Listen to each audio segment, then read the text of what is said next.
Hello everyone, welcome to Anushruti art zone. ಈ ಪಾತ್ರೆನ ನೋಡ್ತಿದ್ದಂಗೆ ನೀವು ಗೆಸ್ ಮಾಡಿರಬಹುದು ಇವತ್ತಿನ ವಿಡಿಯೋ ಏನಿರಬಹುದು ಅಂತ. ಸಾಮಾನ್ಯವಾಗಿ ಎಲ್ಲರೂ ಬೆಣ್ಣೆ ಕಾಯಿಸಿ ತುಪ್ಪ ಮಾಡ್ತಾ ಇರ್ತೀರಿ ಅಲ್ವಾ. ತುಪ್ಪ ತೆಗೆದ ನಂತರ ಬೆಣ್ಣೆ ಕಾಯಿಸಿದ ಪಾತ್ರೆ ಈ ರೀತಿ ಆಗೋಗಿರುತ್ತೆ ಅಲ್ವಾ. ಇದನ್ನು ಕ್ಲೀನ್ ಮಾಡೋದು ಒಂದು ದೊಡ್ಡ ಕೆಲಸ ಅನಿಸುತ್ತೆ. ಆದರೆ ಈಗಿಲ್ಲಿ ನಾನು ತೋರಿಸೋ ಟಿಪ್ಸ್ ನಿಮ್ಮ ದೊಡ್ಡ ಕೆಲಸನ ಈಸಿ ಮಾಡುತ್ತೆ. ಮೊದಲಿಗೆ ನೋಡಿ, ಸ್ಪೂನಿಂದ ಈ ರೀತಿಯಾಗಿ ಎಷ್ಟು ಗಸಿ ತೆಗೆಯೋಕೆ ಸಾಧ್ಯನೋ ಅಷ್ಟನ್ನು ತೆಗೆದುಬಿಡಿ. ತುಂಬ ಗಟ್ಟಿಯಾಗಿ ಅಂಟ್ಕೊಂಡು ಬಿಟ್ಟಿರುತ್ತೆ ಅಲ್ವಾ ತುಪ್ಪ ಕಾಯಿಸಿದ್ದು, ಅಷ್ಟು ಈಸಿಯಾಗಿ ಬರೋದಿಲ್ಲ. ಅದಕ್ಕೆ ನೀವೀಗ ಏನು ಮಾಡಬೇಕು ಅಂದರೆ, ನೋಡಿ ಈ ರೀತಿಯಾಗಿ ಅಕ್ಕಿ ತೊಳೆದಿರೋಂತಹ ನೀರಿರುತ್ತೆ ಅಲ್ವಾ, ಅದನ್ನು ಒಂದು ಬೌಲಿಗೆ ತೆಗೆದುಕೊಂಡಿಟ್ಕೊಳ್ಳಿ.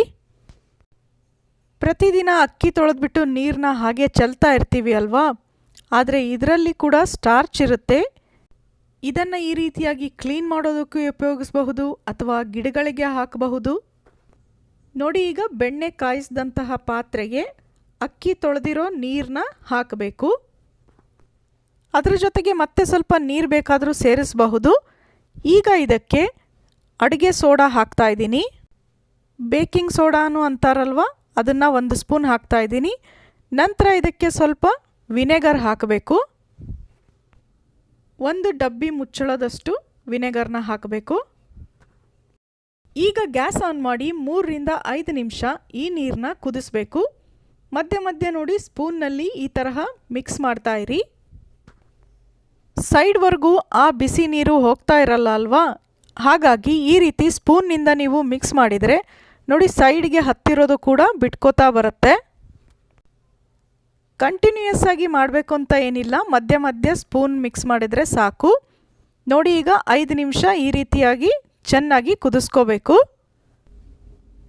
ಈಗ ಗ್ಯಾಸ್ ಆಫ್ ಮಾಡಿ ಒಂದು ಪ್ಲೇಟ್ನ ಮುಚ್ಚಿ ಸ್ವಲ್ಪ ಹೊತ್ತು ಬಿಟ್ಟುಬಿಡಿ. ತುಂಬ ಬಿಸಿಯಾಗಿದೆ ಅಲ್ವಾ, ಈಗಲೇ ತೊಳೆಯೋದಕ್ಕೆ ಹೋದರೆ ಕೈ ಸುಡುತ್ತೆ, ಹಾಗಾಗಿ ಸ್ವಲ್ಪ ಹೊತ್ತು ಬಿಟ್ಟುಬಿಡಿ. ನಂತರ ನೋಡಿ, ಈ ನೀರನ್ನ ಸಿಂಕ್ನಲ್ಲಿ ಚೆಲ್ತಾ ಇದ್ದೀನಿ. ಇಲ್ಲೇ ನಿಮಗೆ ಗೊತ್ತಾಗುತ್ತೆ ಅಂಟಿರುವಂತಹ ಎಲ್ಲ ಗಸಿ ಹೇಗೆ ಬಿಡ್ತಾ ಇದೆ ಅಂತ.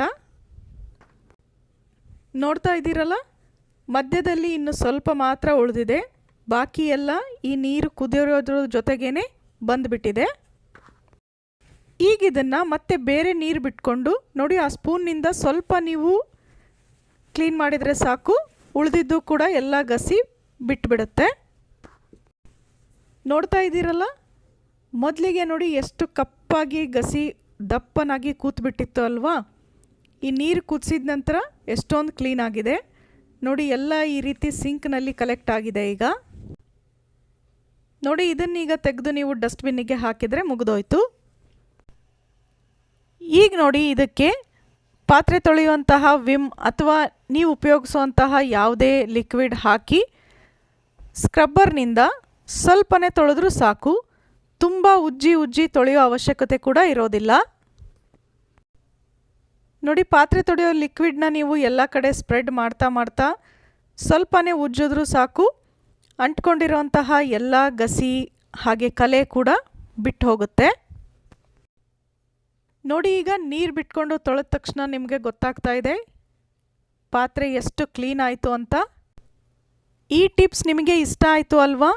ಇನ್ಮೇಲೆ ಯಾರಿಗೂ ಬೆಣ್ಣೆ ಕಾಯಿಸಿದ ಪಾತ್ರೆನ ತೊಳೆಯೋದು ಕಷ್ಟನೇ ಆಗೋದಿಲ್ಲ. ಅಕ್ಕಿ ತೊಳೆದಂತಹ ನೀರು, ಸೋಡಾ ಪುಡಿ ಹಾಗೆ ವಿನೆಗರ್ ಇದಿಷ್ಟೇ ನಿಮಗೆ ಬೇಕಾಗಿದ್ದದ್ದು. ಅದರಲ್ಲೂ ವಿನೆಗರ್ ಇರಲಿಲ್ಲ ಅಂದರೆ ಅದರ ಬದಲಿಗೆ ನಿಂಬೆ ರಸ ಹಾಕ್ಕೋಬಹುದು. ನೋಡಿ, ಈಗ ಕೊನೆಯಲ್ಲಿ ಎಷ್ಟು ಕ್ಲೀನ್ ಆಯಿತು ಅಂತ.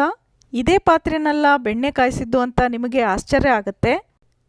ಇಂತಹ ಹಲವಾರು ಟಿಪ್ಸ್ ಆ್ಯಂಡ್ ಟ್ರಿಕ್ಸ್ಗಳಿಗೆ ನಮ್ಮ ಚಾನಲ್ನ ಫಾಲೋ ಮಾಡಿ, ಈ ವಿಡಿಯೋನ ಎಲ್ಲರ ಜೊತೆಗೂ ಶೇರ್ ಮಾಡಿ. ಇಷ್ಟ ಆಗಿದ್ರೆ ಲೈಕ್ ಮಾಡೋದನ್ನು ಮರಿಬೇಡಿ. ಮತ್ತೆ ಭೇಟಿಯಾಗೋಣ ಇನ್ನೊಂದು ಇಂಟ್ರೆಸ್ಟಿಂಗ್ ಹಾಗೆ ಯೂಸ್ಫುಲ್ ವಿಡಿಯೋ ಜೊತೆ. Thanks for watching.